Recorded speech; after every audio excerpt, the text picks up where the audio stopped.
twongeye kubasuhuza turabifuriza kugira ibihe byiza abadukurikiye kuri Primo Media Rwanda n'abadukurikiye ku rubuga rwa YouTube rwa RIB Rwanda Investigation Bureau. Ubwo abatarajyaho mugiyeho mukore subscribe, tubahaye ikaze no kuri uru rubuga rwa RIB. Njye Jean Dodier Karinijabo nkuko mubibona ntabwo turi muri studio uyu munsi, ahubwo turi mu biro by'umuvugizi w'urwego rw'igihugu rw'ubugenzacyaha RIB, Dr Murangira Thierry. Muri amahoro? Turi amahoro, turakomeye. Tubahaye ikaze. Murakoze cyane. Ahubwo reka bari gihe waha ikaze kuko niwe waje kudusura. Hashize igihe ku mbuga nkoranyambaga havugwa ibintu bitandukanye ndetse cyane cyane kuri YouTube, aho mwagiye mubona ibiganiro bitandukanye bikorwa n'abantu bo mu myidagaduro bagaruka ku biganiro byabo, uburyo bagiye bagirana amashyari, uburyo bagiye bagirana ibibazo bitandukanye, noneho bakabishyira ku karubanda. Ubwo ndagaruka cyane kuwitwa Nyarwaya Innocent uzwi nka Yago, cyane niwe wamenyekanye, niwe umaze iminsi agarukwaho mu biganiro bitandukanye.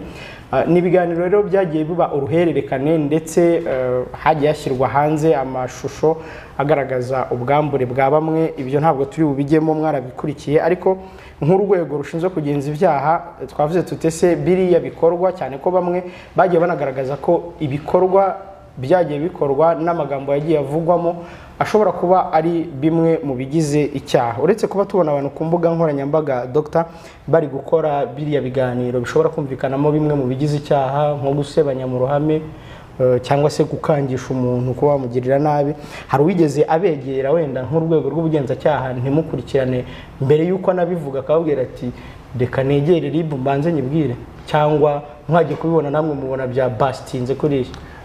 Karinijabo urakoze cyane kuba ubaye umunyamakuru wa mbere uteye intambwe kuza kumbaza ibingibi, izi saga zo muri social media niko bazita. Ubundi iki kibazo cya Yago na Godfather na Jihad n'abandi bantu bari hamwe budutsiko, hari ukuntu bagiye biremamo udutsiko tumwe dushyigikira abandi. Byatangiye tubona ari nka showbiz nk'uko showbiz ziriho, ariko tuza kubona ko biri kugenda bifata indi ntera, aho batangiye kuzanamo amagambo ubona aganisha ku byaha, aganisha kuri amacakubiri, aganisha ku ngengabitekerezo, aganisha amagambo atuma abandi bashobora kwanga abandi, ashobora gutuma bamwe bashyamirana n'abandi. Icyo rero ubwo nibwo twabyinjiyemo. Gukurikira social media bwo turazikurikira kuko ni yindi si ikorerwamo ibyaha, ishobora gukorerwamo ibyaha kimwe nk'uko turi muri iyi si monde physique. Iriya rero ni yindi si nayo ishobora gukorerwamo ibyaha, turayikurikirana. Gusa nk'umwihariko kuri icyo kirego kuri icyo kibazo cya Yago na Godfather na Jihad, Yago yarahamagawe arabazwa. Yabanje guhamagarwa mbere, hari ibyaha yarezwemo n'umuntu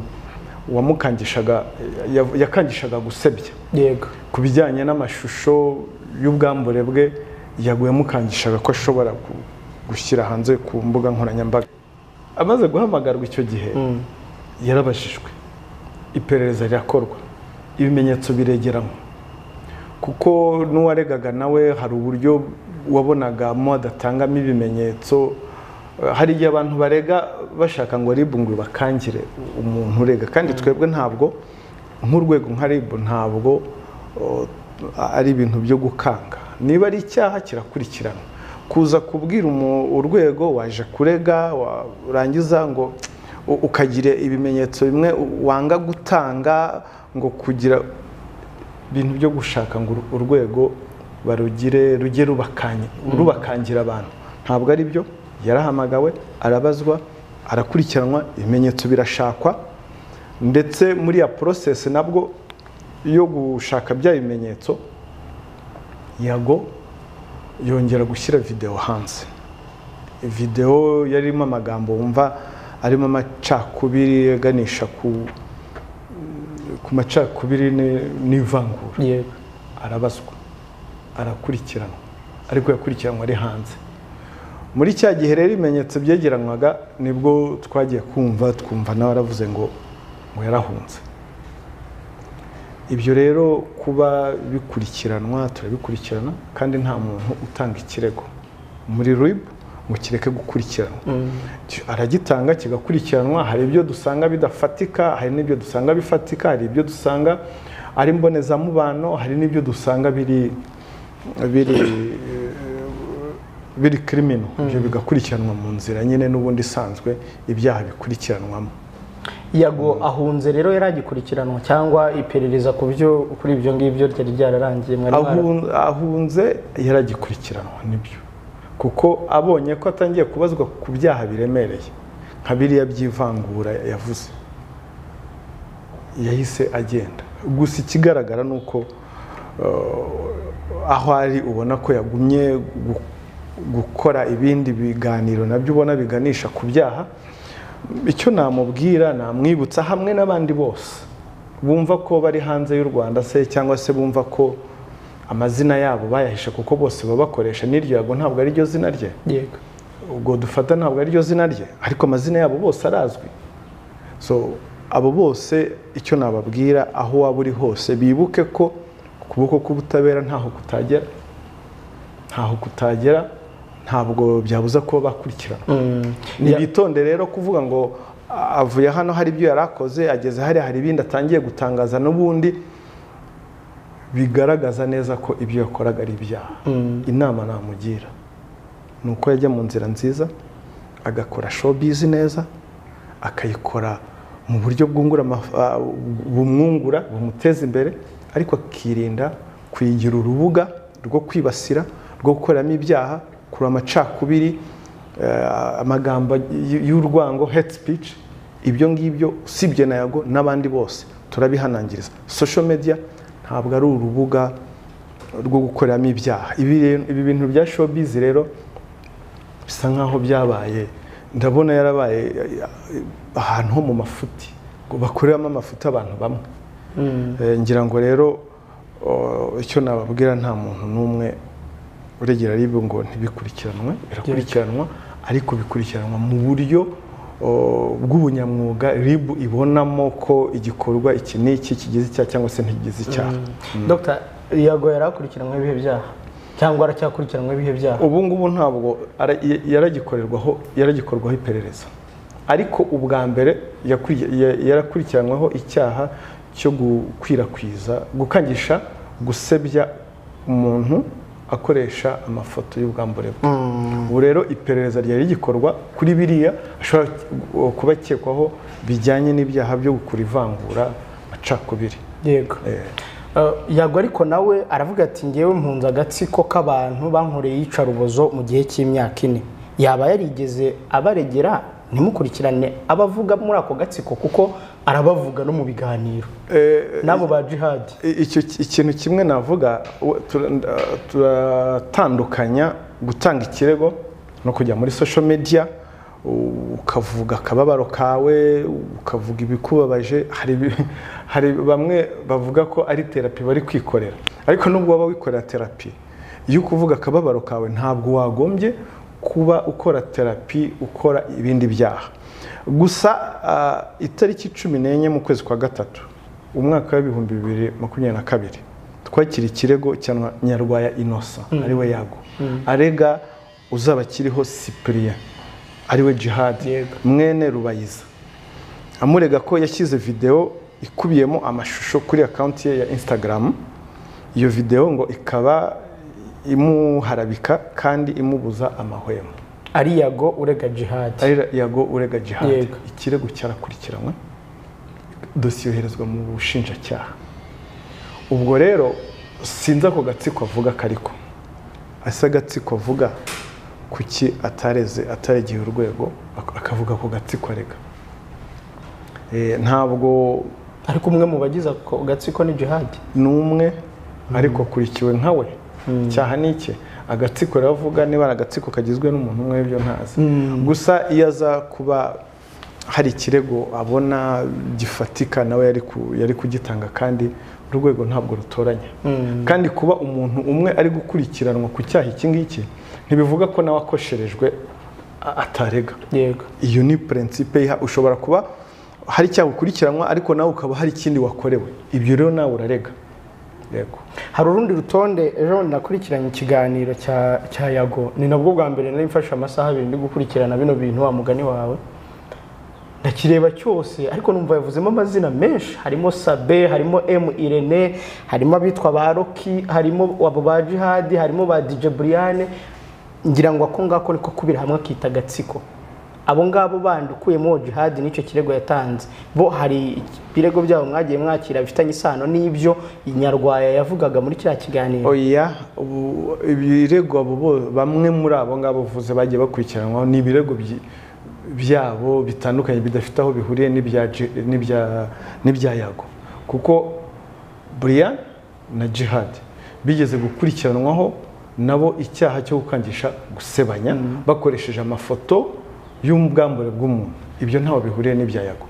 Uko rero bivuze iyo aza kuvuga ati aba bantu baranzonze, ni nkuko nawe afite akandi Gatsiko, nta kujya wumva avuga ngo big energy.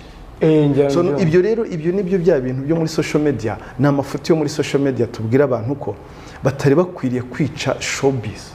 Showbiz ubundi twari tuzi ko ibereyeho imyidagaduro, none isigaye yarabaye urubuga rw'amatiku, isigaye yarabaye urubuga rwo gukwirakwiza amagambo adashobotse, kurema udutsiko, abashyigikiye bariya, so bari gutoba showbiz. Ubundi rwa rubuga rwo kwidagadura, niba ngombwa ko ribiza mu tuzazamo. Ubundi ntabwo RIB yagakwiriye kuza muri ibyo bintu, yaretse abantu bakidagadura neza nk'uko bidagadura. Ariko niba ngombwa, niba yagiye kuba karima ko gukoramo ibyaha, tuzazamo kandi bamwe bazabigiramo ibibazo. Yego. Ariko Dr. numvise utubwira ko Yago yabegereye icyo gihe arega uwitwa Jihad Cyprien, uzabakiriho Cyprien. Yego. Niba yarabegereye Yago, ntabwo mwabonaga ko ibi bintu mushobora kuba mwabishakira igaruriro, kuko ndetse no mu bijyanye no kugenza icyaha mushobora no gukumira ko ibikorwa runaka bishobora kuba byageza mu cyaha? Yego. Iteka dutanga ubutumwa bw'uko abantu batagomba gukoresha social media nk'urubuga rwo gukoramo ibyaha. Ikirego Yago yareze mu kwa gatatu umwaka w'2022 cyarakurikiwe, kandi yaregaga individu umwe uzabakiriho Cyprien, cyarakurikiranwe cyoherezwa mu bushinjacyaha. Kuba rero we avuga ngo na Gatsiko, ako Gatsiko yaza kuba yaratwegereye akarega, kavuga ati aka Gatsiko kamere nabi, karakora ibi, ariko hari igihe bikurikira ugasanga ni amatiku yo muri social media, muri showbiz. Hariho abavuga ngo kuzimyana, hariho abadukanya n'amagambo ngo amarozi, ngo bamwe kuzimya abandi. Ayo ni amatiku aba muri societe zose zibaho ku isi. Ariko icyo tuvuga nk'umwihariko nk'u Rwanda, nta muntu wari ukwiriye kumva ko agomba kuba victime agaceceka. Niba wumva uri victime w'ikibazo runaka, ariko ngo yagiye ataka, nimwamwumva. Gutaka ni kumwe bajya kuri social media, uretse ubutaka. Hari igihe usanga abantu bavuga ngo ntibamwumva abandi, kuriya ni ugutaka. Twebwe societe namwe kuriya ajyaho hari agatukana kimwe n'abandi bagenzi be, kuriya niko gutaka, ntabwo ariko gutaka. Hari igihe ubona ko ari therapy imwe byo gutwika. Ese ntuzi ko abahanzi bakereya beef? Yego. Bagakereya beef mbere yuko indirimbo runaka isohoka. Ibyo ngibyo ni bya bindi bitagatwiko. Hari n'igihe rero bifata gutyo. Ni terme zabo. Hari urumva iyo ubabaye nk'ubu ngubu yaravuze ngo ngiye kurega, araza arandika ikirego, avuga uwarega, kirakurikirana. Ariko kujya kuri social media, erega natwe hari igihe ugira ngo ari kwicreatingira content. Yego. Kandi hariho ababikora ngo bicreatingire content, kandi nibyo uzarebe koko views ziraza. Hanyuma hari icyo mwigeze mumenya se cyamubona cyavamo icyaha muri ibyo byose birirwamo wa mugani kuri izo mbuga nkoranyambaga, hanyuma mutera intambwe muravuge muti nyaboneka mwabantu mwe turabagira inama reka dukumire hakiri kare? Kuko urumva nk'ibyo bya Yago bigezaho twumva ngo amagambo arimo inzangana ashobora kwangisha abandi. Ibyo ngibyo niyo mpamvu twahise twinterveninga. RIB yatangiye kwinjiramo ihamagara buri muntu ku giti cye. Harabo twabwiye tubagira inama barabyemera. Si no muri ibi gusa bya showbiz, ni mu bintu bitandukanye. Ari ikiganiro cyose watanga kirimo kwibasira abandi, biganisha kuba ushaka gukoresha imvugo ishobora gutuma umuntu yibasira undi, yibasirwa, gukurura amacakubiri, ingengabitekerezo ya jenoside, gutukana mu ruhame, ibyo byose turamwegera tukamubwira, ndetse na biriya bintu byo gukwirakwiza amashusho y'urukozasoni, abakoresha abana, wabonye ko hariho abagenda baduka, bose baregerewe, baraganirizwa, baratumijwe, baraganirizwa, bahitamo. Abanga rero bagakurikira inzira y'ibyaha yo kwinangira, amategeko arahari arabagarura. Yego, hari abo muragarura? Urugero naguhaye ni nk'abo ngabo bakurikiranywe ibyo byaha, yego, nta nubwo iperereza ryahagaze, birakomeza, nta muntu n'umwe yumva ko ari hejuru y'amategeko. Yego. Mu nshingano za RIB harimo gukurikirana icyaha yiregewe cyangwa yibwirije. Ese muzategereza abazaza gutanga ibirego muri aba bose yagiye avuga, abo ba Sabe, abo ba Irene n'abandi, n'aba Bruce Melody yabavuzemo, muzategereza uzaza gutanga ikirego, cyangwa namwe nka RIB mushobora kuvuga muti yibasiye abantu, yatumye bangishwa abandi, reka twintervening? Ibyo uvuze koko hari ibyo RIB ikurikirana yibwirije cyangwa se ibiregewe, ariko ibintu byo muri showbiz akenshi birimo amafuti menshi. Ntabwo uko amafuti yo muri showbiz aje RIB yajyamo, gusa tubirebera hafi tugakumira, tukagenda dukomakoma. Ntabwo ibyo dukora ntibimenyekane muri social media bivuga ko ntacyo twakoze. RIB iri mu kazi kayo neza, iri mu kazi kayo neza, abagenzacyaha babyuka bazi icyo gukora, bafite task zabo. Ibitamenyekana nk'uko mvuze byo muri bitamenyekanye muri social media ntabwo bivuga ko bitakozwe. Ikindi, ibintu byo muri social media ni ibintu biri tricky. Hari abo dukurikirana wabonye ko watiketse ko ari ibyaha bari gukora, koko wahagerayo wamuhamagara mugati, oya twatebyaga, buriya ni kagatwiko, ni nubwo twabimenye. Nuko twabimenye bakavuga ngo bagiye gusohora indirimbo runaka, ibyo bintu by'agatwiko ngo biyibutsaga sosiyete ko bahari. Igishaka kugaragara hano ni uko ahubwo social media cyangwa showbiz bari kwidevelopa muri mediocrity. Nicyo nanjye kubwira, ni byo by'agatwiko birimo kwangiza sosiyete. Muzakomeza muvuge muti twabatumije batubwiye ko ari indirimbo yari igiye gusohoka, reka tubireke, ariko abantu turi gukonsoma ibyo bintu mu by'ukuri barimo baratwangiriza sosiyete. Urumva hari aho utagomba kugera. Iyo kitaraba icyaha RIB ntabwo yajyamo, iyo kitaraba icyaha. Gusa ntiturindira ko kiba icyaha. Iyo biganisha kuba byaba icyaha, aho ngaho nibo tugira inama, tukavuga ati nurenga uriya murongo uraba wuguye mu mategeko kandi araguhana. Aho rero sosiyete nyine ubwo ngubwo abantu baba bakeneye kwigishwa, n'ibyo baba bakeneye kwigishwa, bakumva ko guteza imbere mediocrity, ibintu by'amafuti si cyo sosiyete nyarwanda. Urumva ikibazo gihari kari nijabo,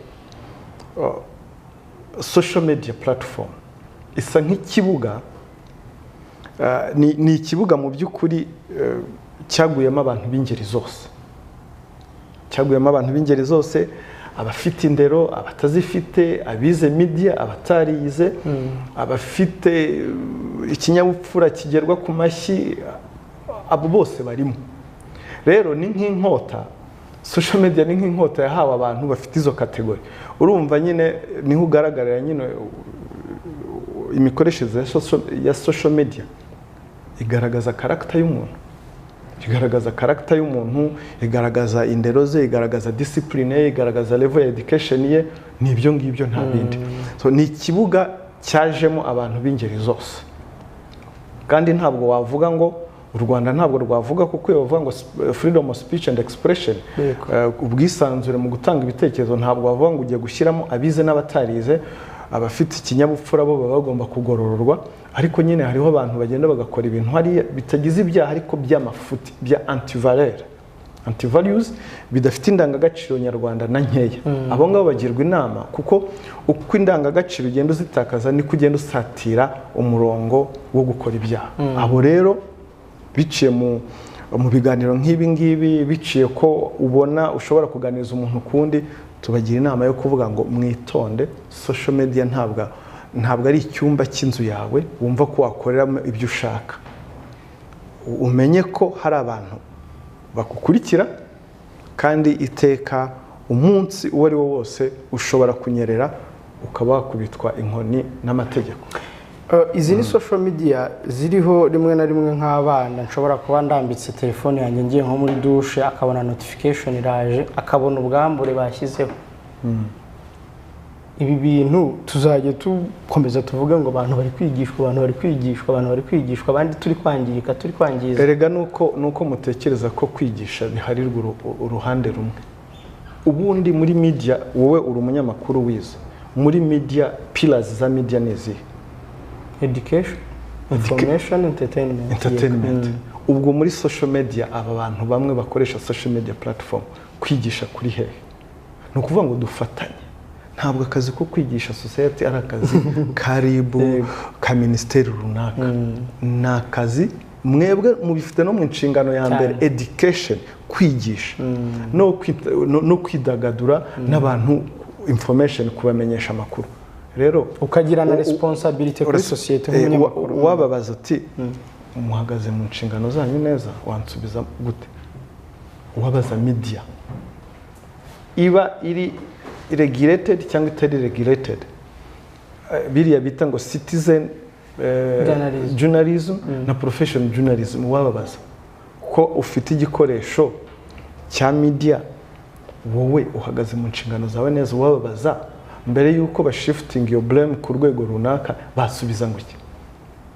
Twebwe nka RIB mu nshingano dufite ziri muri pillars 3. Iya mbere gukumira ibyaha, iya kabiri detection ariyo gutahura ibyaha, iya gatatu investigation ariyo kugenza ibyaha. Gukumira niho hazamo education. Kandi gukumira ntabwo hakumira kuko hakoreshejwe education, kwigisha gusa. No mu burya no gufunga tuba dukumira. So kwigisha rero ni imwe component, ariko nka media iyo yifite nk'inkingi yitwa education, kwigisha. Kuvuga ngo rero muhagarare neza. Ikibazo kirimo rero nuko nababandi bayize usanga barafashe side, bari muri twadutsiko kamwe gashyigikiye abibumoso kandi gashyigikiye abiburyo. Noneho ugasanga batangiye noneho muri za platform bafite nabo bari gukoresha bakwirakwiza ya mafuti yavuzwe na kanaka. Turabihanangiriza ko ibyo byari posting amafuti yago yavuze, amafuti kanaka yavuze ari Godfather, ari Jihad. Ibyo byari posting ni icyaha ukwacyo. Kuba umuntu yabishyize ahagaragara ni icyaha kimwe, kuba wongeye na wamufashe kubikwirakwiza ni ikindi cyaha. Rero icyo mbabwira ndagira umuntu wese uzi ko yari postinze cyangwa yakwirakwije amafuti yavuzwe na yago, amafoto y'urukozasoni, ndabasaba ko mubisibe kuko ikiza gukurikiraho murakibona. Dr. ayo magambo soreje arumvikanisha ko RIB noneho ibi bintu urwego yabifatagaho wa mugani bigiye ku rundi rwego. Yego, urwego tubifataho ni urwego rwo gukumira no guhana icyaha. Nta kuvuga ngo timureke kuri postinga muraza kubona ibikurikira. Birumvikanisha ko ari urundi rwego bigiye. Impamvu mbivuga niki, abo bari postinga nabazura kaboze, nukongera petroli mu muriro, nibo usanga banyirabayaza. Ikibazo gisa nk'ikibagiranye akagira. Noneho abantu babibonyemo gucreatinga content, babibonyemo views, content, babibonyemo uburyo bwo kongera kunguka. Ngo niba ukeneye nsanga DM, niba ngo bikeneye nsanga DM mbigushi. Oya, usibye nibyo ngibyo hariho abavuga ngo bagakora ikiganiro ngo kuri yago Jihad na ugasanga noneho bari gusubira muri ya magambo, bari kongera kuri playinga. Ese babuze izindi content cyangwa niya, ariko nyine mu isi ya showbiz akariho niko kavugwa. Ntabwo ari byo.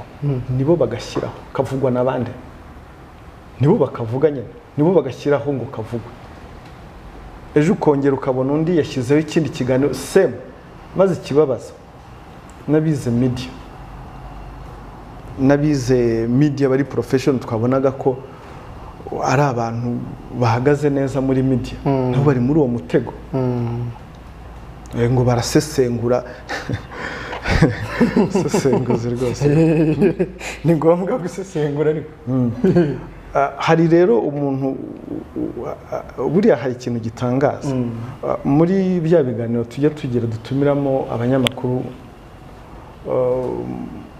mu biganiro bitandukanye nigeze kugira uwo mbaza ntasi burya kubera iki mwahisemo kujya mucuruza amatiku ibintu bimeze nk'uriya ibiganiro birimo bikurura urwikekwe bituma abantu bashyamirana n'abandi kuki icyambabaje ni wa munyamakuru nabonaga ko uri professional nawe ufite uko yiyumva muri societe ufite abamukurikira ngo doctor ngo burya amatiku ni yacuruza ndamureba numva birambabaje ndavuga nese ubwo nawe koko ishuri wagiyeho warigiriyeho iki amatiku ni yacuruza urumva ukuntu ashaka gufata showbiz mu Rwanda cyangwa se entertainment no kuvuga ngo hari abantu bakeneye nabo kumva ko ari part ya society ibyo bakora byanze bikunze nabo bizabagiraho ingaruka nibatigeraho ingaruka bizagira ingaruka ku bana babo ntabwo bari outside ya society barimo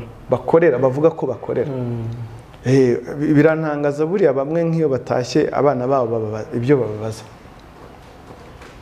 nk'abari abapositinga ari amafoto buriya batashye abana babo bababaze ibiki ko babyumva ko babibona abantu rero rwose bumve ko ibyo ukorera muri societe byanze bikunze bizakugiraho ingaruka indirectly cyangwa directly cyane cyane iyo umuntu muri societe bareberaho ibi birakorwa rero n'aba bantu bafite icyo basobanuye muri societe mu muryango nyarwanda bashobora gufatwa nk'icyitegererezo ari abo wa mugani bafite n'abana cyangwa se tureberaho ntimubona ko birimo birangiza hazaza iyi societe dufite cyangwa murabona byararangiye nta garuriro oya igarurira hari kuko uzarenga umurongo wazajya hanwa ibyo ngibyo rwose ni ihame ntawe tuzajenjekera ikindi nuko ntabwo bikwiye kumva ko niba ufite abantu benshi ufite uburenganzira bwo kuvugiraho ibyo ushaka burya ntubu n'abayobora nubwo wumva ngo ni ba followers bose bajyaho bagatangira akavuga ngo bantu banjye babita babo ariko wareba nka buriya societe nyarwanda ikiza cyayo irakura hari igihe kizagera bari abantu bavuga amafuti bakazajya babona unfollow kuko uko societe irakura igaragara idashaka kumva ari amafuti irakura ishaka kumva ibintu bizima ishaka kumva ibiganiro bizima byubaka uko rero societe ikura igenda itera imbere hari igihe abangaba bazisanga nta kintu ntawe ukibumva ni ukuvuga ngo kuvuga ko igariro rirahari minisiteri zibishinzwe ibigo bibishinzwe inzego zibishinzwe zose nzi neza ko ziri mu nshingano zazo neza ibi barabikurikira ni nk'uko mu minsi ishize muri iki gihe hiharaje na ba bantu nyine usanga bajyaho bakavuga ibintu hariya ngo ni ubuhamya twaje kumenya ko babaha amafaranga bakajyaho bakabeshya ugasanga atanze ubuhamya bw'amafuti butabayeho yagize ate akenshi usanga bisenya umuryango nyarwanda aho kubaka abo rero nabo tubabwira ko mu by'ukuri ntabwo ari byo hari abo muratangira gukurikirana urumva ujya kubona ukabona umuntu agiye hariya ngo ngiye ngo papa yatangiye kundongora mfite imyaka 9 ugategereza ikiganiro kikamara nk'amasaha 2 hari ababivuga wakurikirana ngo ni ibyaha niho twamenye ko baba bahawe amafaranga icyo gihe rero turabwira abantu ko bagomba kwitonda ibyo bakora bishobora kubaganisha ku byaha ikindi ntabwo urumva ni kwa kumenyereza societe mediocrity turababwira ko kubeshya hariho rero n'abaza noneho ugasanga avuze biriya yangiza akavuga ngo akageraho akatwandikira cyangwa se akampamagara ugasanga nta n'icyaha kirimo nubwo cyaba kirimo n'icyaha ntabwo wakurikira ngo ubu kibibonye kuko baba babivuze kare ibimenyetso ugasanga wanakurikiye ugasanga babisibye niba uri umunyarwanda mwiza ushaka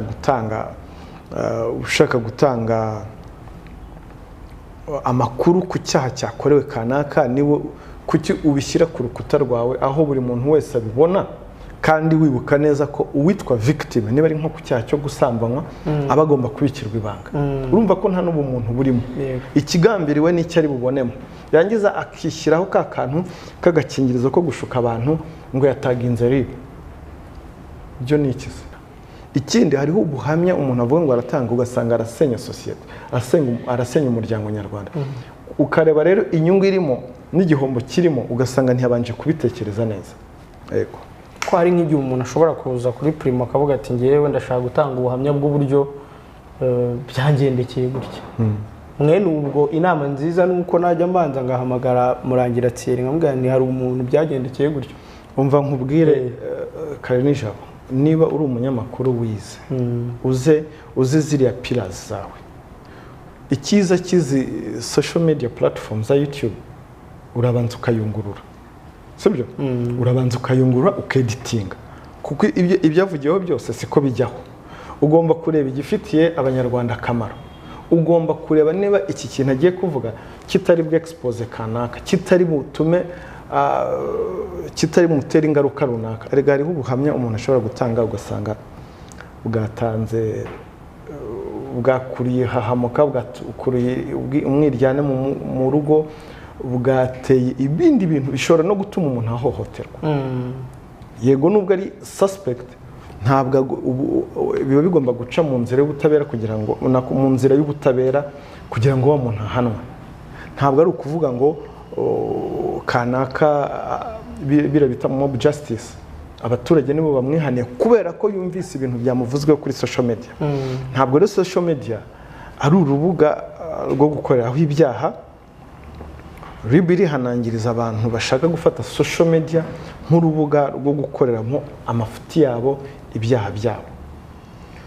RIB irabihanangiriza ibabwira ko social media yabereyeho gukoreshwa neza, ntabwo ari tool, ntabwo ari igikoresho cyo gukoreraho ibyaha.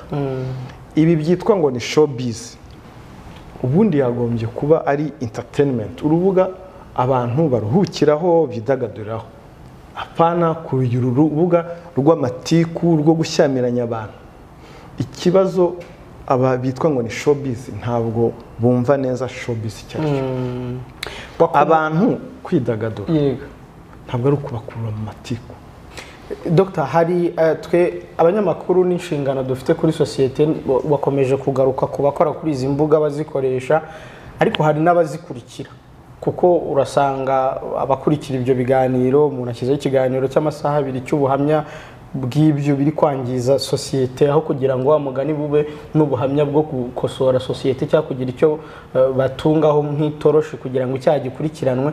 Ariko ugasanga umuntu nk'uwo niwe kurikirwa cyane, niwe umuntu ajya kuruhukiraho niba asoje akazi wa mugani akavuga ati reka nkurikire iki kiganiro cy'uyu muntu uvuga ko wenda nyirakuru yamugiriraga nabi kuva akiri umwana, wenda hari icyo ndi bukuremo.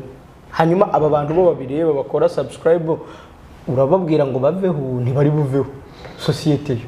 Urumva sosiyete nayo nacyo ni ikindi kibazo, ni ikindi kibazo kiri muri sosiyete. Nabwo bigaragaza capacity y'abantu, bigaragaza level y'abantu uko babona ibintu nuko babyakira. Ariko byose banyirabayazana ni bande? Banyirabayazana nababishyiraho. Ntabwo wambwira ko ikiganiro cyose kigisha kidakurikirwa.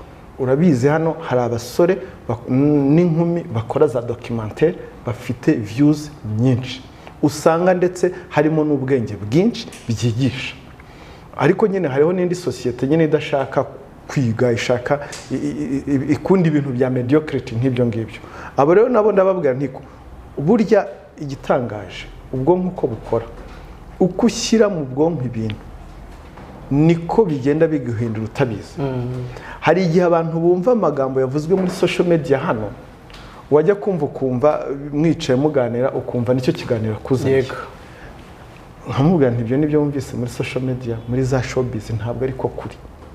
Urumva hari ukuntu ugenda uhinduka ibitekerezo utabizi. Gusa icyo nababwira nabo bahitemo neza, bahitemo ibiganiro bibubaka, nta biganiro by'aya matiku. Biriya ni sosiyete nayo rimwe na rimwe usanga ifite nayo ikibazo cy'imyumvire, nabyo bigaragaza level ya literacy. Ariko ubu ntabwo ubona ko ibi bintu turi kuvuga bishobora no kuba byaraturutse kuri izi mainstream media, bino binyamakuru, televiziyo n'amaradiyo, kuko iyo urebye naho content zaho ni content z'abantu bambaye ubujipo buhenuye, ni content z'abantu bameze gute.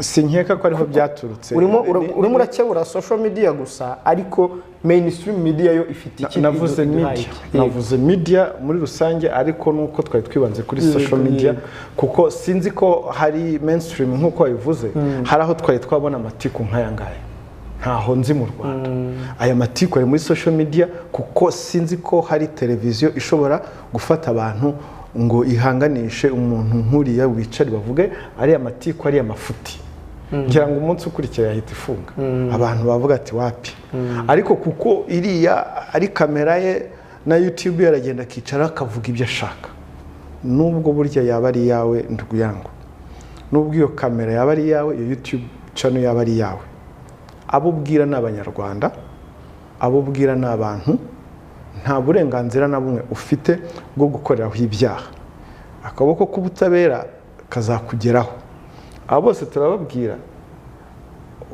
igihe batumijwe hano ngo bwisanzure bw'itangazamakuru n'uwamaze se bundi wuri umunyamakuru akabura icyo avuga ubwisanzure bw'itangazamakuru si ukwisanzura usanza iby'abantu ubangamira uburenganzira bw'abantu aba bantu rero akenshi ngira ngo twari twageze kugeraho tugira inama abantu bamwe turasaba abantu ibi bintu bya reposting nabivuze buriya bari abantu nibo bashyiramo umuriro nibo batuma ibintu bidacika no kuvuga ngo nkaho batafashe inshingano bamwe tuzi ko bari social media influencers bafite ababakurikira benshi ubundi bakagombye gukebura bagenzi babo aho kugira ngo wongere uriposting ibyo byo kuripostinga nawe uri gusangiza ya mafuti b'abantu bagukurikiye kandi noneho ugatangazwa ko biri gukorwa na ba bantu bafite ba followers benshi ibyo rero biratangaje nabyo kandi turabihanangiriza ko sibwo buryo bakagombye kubikora ntabwo bishimishije na gato nabo n'ibyaha bari gukora byo gukwirakwiza ntibize kubatangaza hari abagiye gukurikirana vuba ikindi gukora ibiganiro ngo kubyo yago yavuze ugasanga ahubwo uri kuri side ye uramushyigikira niko byatangiye niko abantu bameze bamwe bafasha uruhande abandi bafata urundi abo ngabo turababwira ngo guhera uyu munsi ni wakoze ikiganiro avuga kuri yago agikureho uwari postinze amafuti yavuze ayakureho nutayakuraho mu minsi mike urakurikirana uraza gukurikirana utayakuraho araza gukurikirana kuko ibyo bintu bigomba gucika ariko Dr. aho ntabwo byumvikana ni gute umuntu avuga ngo abantu bangenzeho imyaka 4 ngiye ukanziza ko naje kuvuga ko ibyo bintu nanjye nari mbizi ntabwo yago naza atanga ikirego cy'abamugenzeho sinshobora kuvuga nti muri industry nanjye nabaye umuhanzi ndabizi birimo ibyo by'amarozi ibyo by'amashyari nkuko yago yabivugaga ntabwo kare nijabo ibyo bintu ariko nkuko yago yabivuga ni ukuvuga ngo nawe urashimangira ibyo avuga kandi kuko bishobora kuba bihari niba bihari nibatangiye ikirego bikurikira hari nibitangaje umuntu ukajya kumubona yari umunyamakuru mwiza ngo kuko ngo atangiye kuba umuhanzi runaka atangiye kumenyekana agahindura imyitwarire nuko asa wabona umuntu watangiye n'uriho muri iki gihe baratandukanye icyo tubasaba bibihiriza abantu sibyo aba bantu bo muri showbiz bibihiriza abanyarwanda bibabihiriza pe bishyiramo amafuti turabasaba neza ko iyi showbiz bayireka ikaba urubuga rwo kwidagadura turasaba abantu ko batagomba n'aba social media influencer ko batagomba gutiza umurindi aya mafuti ntabwo bari gukemura ikibazo ahubwo bari kongera ikibazo mu bindi ikindi nshaka kubabwira ni gute wowe niba ufitanye ikibazo n'umuntu ababyeyi b'umuntu urabazana mute nacyo nari kukigera umuryango w'umuntu uramuzana mute ibyo rero babireke ibyo nibyo bya bintu usanga ngo bitiza umurindi bituma ibintu bigenda bifata indi ntera ababyeyi b'abantu nibabareke n'ufitanye ikibazo n'umuntu diringa nawe ujye mu nzego zifite ububasha bwo gukurikirana ababyeyi b'abantu n'abana b'abantu n'umuryango w'abantu bawureke uruhande bibakurura muri ibyo bibazo ibyo rero nibyo usanga bigenda bikubita ikibatsi muri cya kibazo gihari ikibazo rero ba social media influencer bakaza nabo bongeramo, ariko nirebye iriya message yago aravuga ati ngewe abantu ntibansaba imbabazi, ngewe kanaka nansaba imbabazi, arabizi ko namugiriye neza, arabizi ko ariko arahindukira arampemukira. Ibyo ni ibintu biri social muri societe, nshobora kuvuga nti iyo ni therapy yikorera. Ariko niba uyikorera, reka gukuramo imiryango y'abantu, reka gukoreramo ibyaha by'ibitutsi, reka gukuriramo amagambo ashobora kukuganisha ku cyaha cy'ivangura n'amacakubiri. Ikorere therapy, uvuga ibyawe akababaro kawe, ariko wirinde ikintu cyose gishobora gutuma urenga umurongo wo kugwa mu cyaha. Twisanze abantu bakorera therapy imbere ya kamera biturutse ubwo suko aho yakabaye ikorerwa tutahafite. Ntabwo ari uko hadahari, ahubwo ni ikintu cyo gushaka gukurura kungukira mu bintu runaka. Ntabwo ari uko kubivugira kuri imbere ya kamera, ntabwo icyo ashaka ari therapy, ni views. Kuko therapy uragenda ukabwira umuntu wizeye uri bukumva kugira inama, hari asende kugira inama. Muri comment bajya bazitugira ziba zimeze gute? Ziba zimeze gute kandi ziriya comment bizi ko hariho hubwo usanga bamwishe kurushaho, bamututse bavuze ati we nta muntu kurimo, ugasanga byabaye bibi. Ahubwo ngo niyo mpamvu rero tugira abantu inama. Ntabwo therapy nyine hariho abantu bavuga ati reka nivugire bimvemo, ariko nta feedback nkeneye. Ariko inside harimo akantu ko kuvuga ngo ndashaka gukoreramo amafaranga, views, ndashaka gukoreramo amafaranga, izo views zize, ayo mafaranga yinjire. YouTube irabagaburira, turabizi. No kuvuga ngo rekiza bayikoreshe neza, twibyaza umusaruro. Ni nacyo buriya leta iba yarayishyiriyeho. Niba yoroshya internet ikihuta, mu minsi mike turi muri 5G, niba amabundles agura makeya, nuko leta izirikana ubwiza n'inyungu ziri muri social media platform. Rero reka barizo dukoresha. Ariko ikindi nakubwira, amafuti uzakoreramo amafuti ni ukuri pe, icyo mbizeza bazajya bakurikirana. Hari ikindi ubona abantu bihangishe muri no minsi, gushyira amashusho y'urukozasoni hanze. Ubundi se abandi bemera ko bayabafata byagenze gute? Kuyafata ni kimwe, kuyakwirakwiza ni ikindi. Sibyo? Reka duhere kuri abo bemera ko bayabafata. Niba uyafashe ukayabika muri telefone yawe, ntawe uzaza kureba muri telefone. Ubu urebye muri telefone z'abantu, ibintu z'abantu bamwe ibintu wasangamo. Ibyo rero nibiri muri telefone yawe ntawe. Ariko nabyo ubwabyo ni ikibazo, kuko nkuko nabivuze hari umwana wawe nawe, niba umwana wawe nawe umuha telefone yawe, urumva irimo ibyo bintu, ni ikibazo. Ni ikibazo. Usibye kubifata byo ni anti-values, ni indangagaciro nkeya. Ariko niba nizo ndangagaciro udazifite bigumisha muri telefone yawe, ariko igihe wabirengeje utangiye kubishyira muri group, muri social media, ubisangiza abandi bamaze gukora icyaha, uwo numwe. Noneho uwongera kuri postinga nawe ni ikindi cyaha yakoze. Abo bantu ngo barereka RIB ngo uko ibyo ngo barereka RIB ko kanaka ngo yashyize amashusho hanze, yangiza akayashyira hari, yashyire muri DM ya RIB. Ubabwira uti uyu muntu aya mashusho yashyize hano ari kwirirwa yasakaza, ushyire muri DM ya RIB. Ariko wishyize ku rukuta rwa RIB aho buri muntu wese abibona, uri gusakaza. Kandi natwe twabibonye turabona. Niko kazi dukora, niko tubyuka tuje kureba mu gutahura ibyaha. Rero niba ushaka gutanga amakuru yaduhe, ariko mu buryo buzafasha iperereza, apana mu buryo bwo gushaka gusakaza nawe ubwawe ngo za views zirebe. N'udukomantere banza bagashyiraho, ariko twisanze aha hantu dute atribu. Ubwo icyo uvuze ni iki muri make? Ubu uri gusakaza. Ya Dr. turimo wenda tunasatira umusozo. Hari abantu, tugaruke gato kuri Yego, hari abantu benshi yagiye avuga muri kiriya kiganiro. Muri bariya bantu hari n'umwe urabegera, uretse nk'uko uri kuvuga uti bantu mureke gukomeza gukora ibiganiro bigaruka ku bya Yego, mureke hari n'umwe urabegera muri bariya bose yavuze ngo ati dore ngiye Yego yaransebeje, dore arambeshyera, dore birana ngo atange ikirego. nk'uko nawe umusaba gutanga ikirego. muri abo bose ntawe uraza usibye ko naza avuga ngo ni ugusebanya ntabwo ari icyaha dukurikirana kereka naza abyita ukundi bigaragara ko ari icyaha mu mategeko ariko ntawe uraza kuba rero ntawe uraza hariho wenda abo bitababaje babifashe nka showbiz bya bindi by'agatwiko hariho n'abavuga ngo bamwe ngo bashaka kuzamukira ku bandi so ibyo rero ari ubireka hari uwaza kurega nawe byose byakurikiranwa mu buryo dusanzwe dukurikirana ibyaha. Hanyuma Yago ati narahunze muramugarura cyangwa ikirego murakireka? Icyo navuze ukuboko k'ubutabera ntaho kutagera. Inama namugiriye ngira ngo yayumvise ni ukureka kugumya gupostinga biriya byaha. Iperereza rirakomeje ntabwo ryahagaze. Yego. Muri kurikora ariko adahari.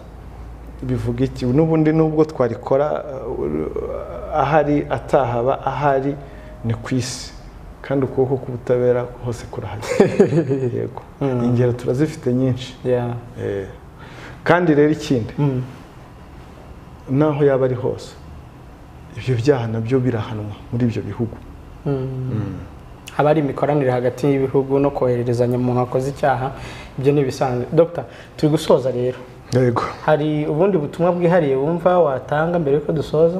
Yego, ubutumwa dutanga wenda ku buryo bw'umwihariko mu buryo bwa rusange turasaba abakoresha showbiz cyangwa abakoresha imbuga turasaba abakoresha imbuga nkoranyambaga bari mu gisata cya showbiz mu gice cya showbiz showbiz bivuga imyidagaduro bareke kubihiriza abantu reka showbiz be showbiz bayikuremo amatiku bayikuremo gukurana inzangano bayikuremo ibintu byo kurema udutsiko bayikuremo ikintu cyo kubona ko abantu bamwe kurema udutsikoma abantu gucamo ibice abantu.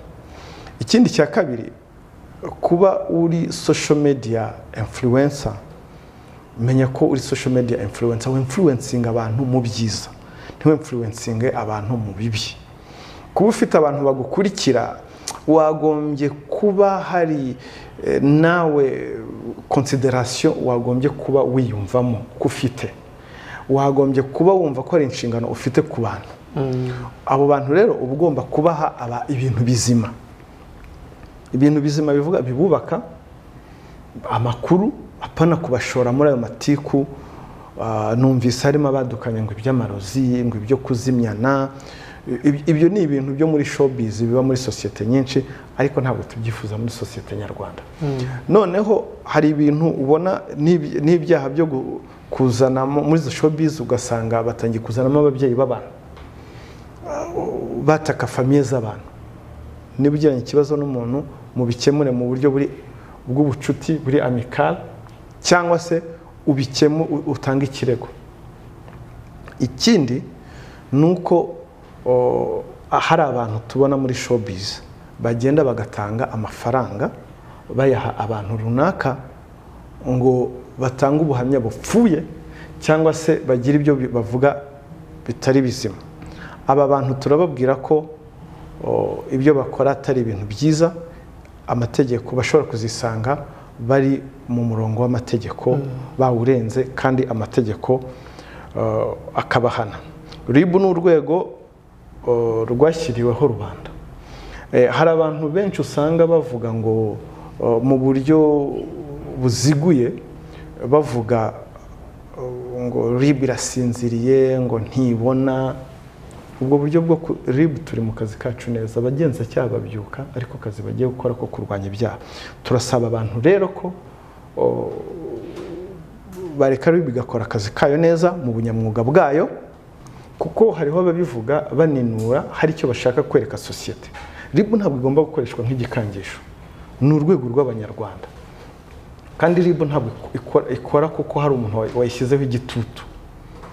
Uko guhora bayivuga ari nko kwishyiraho igitutu ariko ibyo byose ntabwo igitutu ari cyo gikora. Hariho n'abandi basigaye ubona bashaka nko kuyikoreraho nka chantage. Gusa si byiza ntabwo ari byiza na gato ariko ubwo iyo abikora neza nk'uko babivuga twari kwisanga turi gukora ikiganiro nk'iki kibwira abantu ngo muve muri ibyo ntabwo gukora neza bivuga ngo kuba ari bikora ntibivuga ko icyaha kitazakorwa mu Rwanda. Ibyo ngibyo abantu nabo babivuga bari kubikoramo ibyaha already. So ni ukuvuga ngo gukora neza ku rwego ntibivuga ngo nta cyaha kizabaho mu Rwanda. Sosiyete aho iva ikagera, hariho sosiyete ihitamo gukora neza n'indi igahitamo gukora nabi, kandi imitima y'abantu nyine abanyarwanda siko babivuze ngo babaje imitima ntiyayiringanije. Ikindi ni uko gukora ku rwego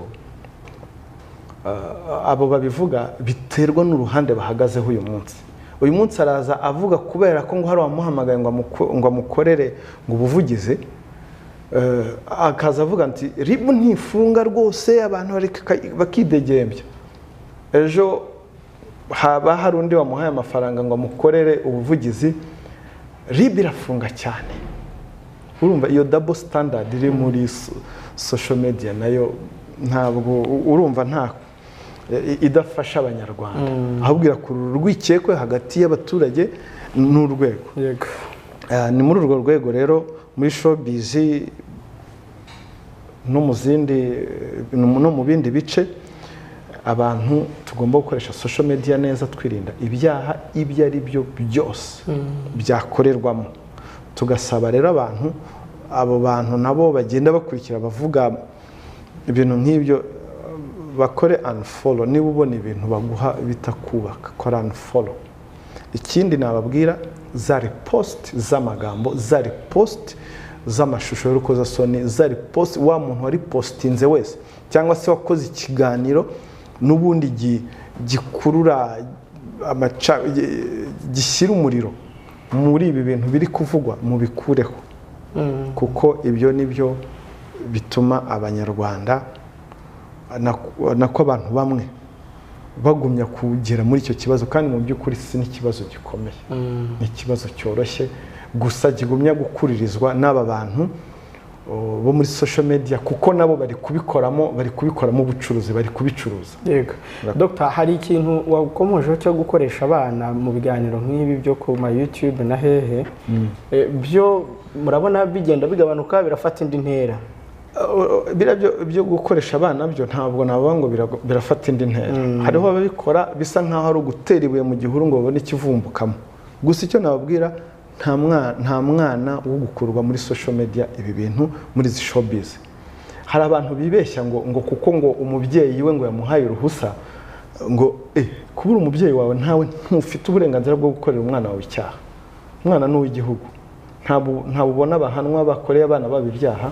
Abana nibabareke bibakurura muri ibyo bintu. Kuko sinzi umubyeyi nigize mbona wajyaga gusabira indezo kuri YouTube, arimo arega umuhanzi avuga ati urumva nkeneye indezo, n'abanyamategeko nkabona ikirego bacyanditse n'impapuro bazishyize muri YouTube. Urumva icyo ni nacyo kibazo, icyo kibazo cy'abo bantu nk'abo ngabo uvuze. Abanyamategeko bameze gutyo, utanze ikirego ugiye gushyira muri YouTube, utangiye kuvuga ngo uyu mwana ngo ari gusabirwa indezo, uwo mwana we wamurinze ku izina rye rigomba kurindwa. Ubundi ayo mategeko wize uzayakoresha ryari niba utayakoresheje urinda umwana? Urumva ni ikibazo cya sosiyete y'iki gihe. Ibintu byose showbiz, ariko biri icyo biba bivuga ni ugutera igitutu inzego za leta. Ariko icyo nababwira, icyo gitutu ntacyo gifata. Kuba wajya muri social media ukavuga ngo watanze ikirego cyasuzumwa kigasanga ari amafuti kidafatika, ntikizakurikirana.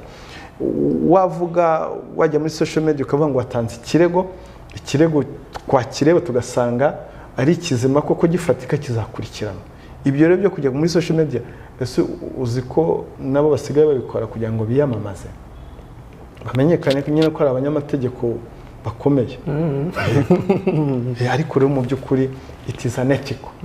Ngira ngo ubajije n'urugaga babarizwamo ibyo bintu babigaye. Yego. Reka dusoreze aha ngaha, dushimira abari badukurikiye. Twagiranaga ikiganiro n'umuvugizi w'urwego rw'igihugu rw'ubugenzacyaha Dr Murangira Thierry. Twagarukaga ku bimaze iminsi bivugwa muri showbiz hano mu Rwanda, ngira ngo ababikurikira cyane bo barabizi byagiye bivugwa ko Nyarwaya yahunze, akavuga ko ahunza ako gatsiko, tukibaza tuti ako gatsiko umuntu ajya kugahunga gute mu gihugu kirimo amategeko. Nibyo umuvugizi wa RIB yararimo asobanura ati yatera intambwe akaza akabagaragaza yashobora gukurikiranwa basanga bigize icyaha bakaba babakurikirana mu mategeko. Reka ngushimire cyane Dr Murangira Thierry. Murakoze cyane Kanisha. Dushimire namwe bari badukurikiye.